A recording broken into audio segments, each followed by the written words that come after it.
The Grinch is the newest adaptation to the Dr. Seuss book, this one an animated version. Now getting into the Dr. Seuss character, the Grinch, I think everyone in this world has grown up with the Grinch in some way, shape, or form. At some point in your childhood, you either read the book, or at some point in your childhood, you watched the animated movie or the Jim Carrey movie. I actually really loved the Jim Carrey movie when I was a kid. When I was little, Jim Carrey's a Grinch, that shit was classic. I guess the little kid, the nostalgic part of me, was in a way looking forward to this movie. I mean, if nothing else, I was thinking, hey, maybe it'll get me that holiday spirit, you know, 2 months before Christmas is actually here. No love for Thanksgiving, man. It's so depressing. Okay, so first of all, getting into what I liked about this movie. The animation in this movie is great. You know, Illumination has started to give us some really solid animated movies, and especially when it comes to the animation has never failed to impress. I like the way Whoville looked in this movie. I liked what the Who's looked like. I like what they did for the setting for the Grinch. I liked how the Grinch was animated himself. And I'll also say, I thought Benedict Cumberbatch did a good job as the voice for the Grinch. Just hearing the Grinch talk, hearing the Grinch say what he said,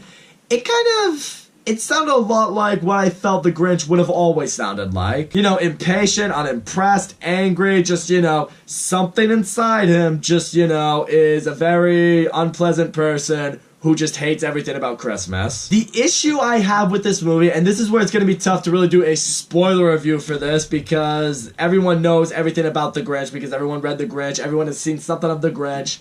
This movie, it really doesn't do a whole lot that makes it original or really makes it unique. It follows the exact same storyline that we have seen in every Grinch movie. You know, the Grinch despises Christmas. He wants to get rid of Christmas, so he makes his attempt to get rid of Christmas. It doesn't work. And, you know, it helps him realize that Christmas means something more. And, you know, he, you know, becomes, you know, his heart grows, you know, 2 more sizes, and he loves Christmas again, and, you know, he's embraced by everyone. The end. That's the thing, that's not like a really long story. Like, you need to find a way to make that into a movie. Which means, obviously, you need to add in some characters, you need to add some storylines, you need to expand upon some stuff. Which I have no problem with. In fact, I can completely support that if it is done right. Not a whole lot in this movie I can really go so far to say was done right. And first of all, they add a little storyline to the character Cindy Lou Who. You know, she lives with her single mom. You know, her goal is to try to find Santa, like meet directly with Santa to make a Christmas wish that her mom gets the best Christmas ever. Which, you know, is a sweet, cute little side story that I'm sure kids will definitely get behind because, you know, they'll relate to Cindy Lou Who because they're kids, but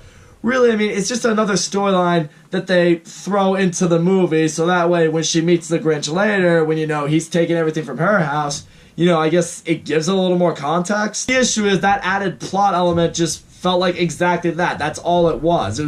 It was filler for the movie. It's like, you know, they need to find a way. It's like, alright, we gotta get this Grinch movie to around an hour and a half. What do we do? Oh yeah, Cindy Lou Who. You know, everyone loves her as a character, so, I don't know, do something with her. So I guess that's what they decided on.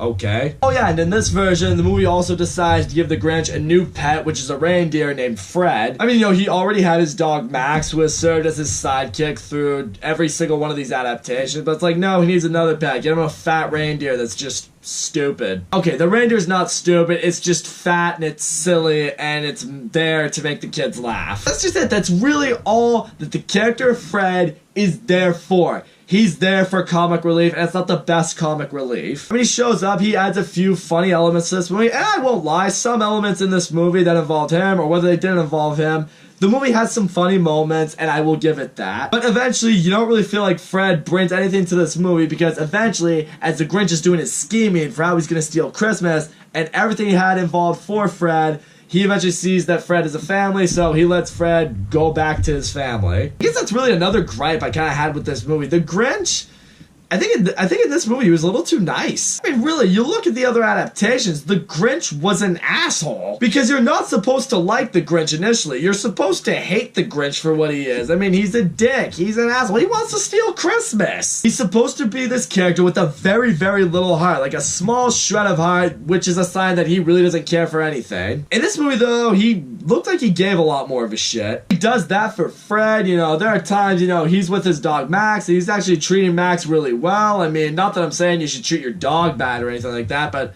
That's kind of what I saw with the Grinch for the longest time. I mean, there's even a moment when he and Max have a fight of some sorts, and Max walks away all mad at him, and the Grinch actually goes over to him, and he apologizes to Max. I'm just seeing that, I'm just like, this is not what the Grinch would do. I don't know, I guess they don't want to make him too mean for the kids, so, you know, they have to give him a bit more of a heart, but it doesn't go along with the book. See that right there? That's probably one of maybe 3 instances you will ever hear me be the guy who's like, this movie didn't follow the book.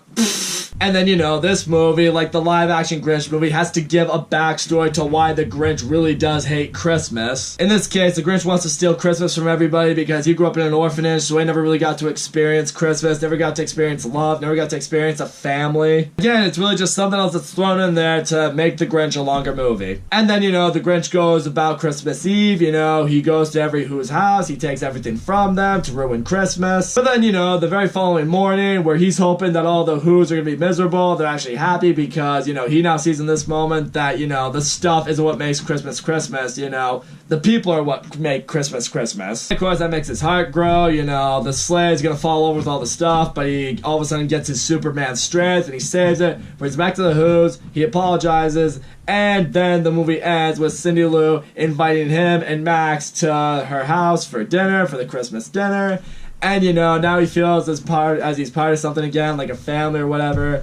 And, you know, then the movie ends. So all in all, guys, I know it sounds like I really ragged on this movie. The Grinch, it's fine. The animation in this movie is excellent. Benedict Cumberbatch, he does a good job as the Grinch, as the voice of the Grinch, I should say. The issue is the movie doesn't really add anything special or really that unique that makes it a great Grinch movie. I mean, really, the setup to the Grinch stealing Christmas, I was pretty much bored by that. The reindeer character, Fred, useless character. Cindy Lou has her little side story trying to help her mom, which is undeniably sweet, but you're just like, I mean, how much does this really add to the movie? Honestly, I was way more invested with the Cindy Lou from the live-action movie and what her intention was, what her goal was with Christmas and that, than what this one's goal is in this one. The Grinch was also just way too nice in this movie. I felt he should have been more of an asshole. And in the end, I know this is a family movie that's meant to be for the whole family, but this is one of those movies that I think is going to appeal way more to the kids than it is to the adults. So that's all I gotta say, guys. Thank you so much for watching my video. Don't forget to leave a comment, like, subscribe, and I will see you all next time.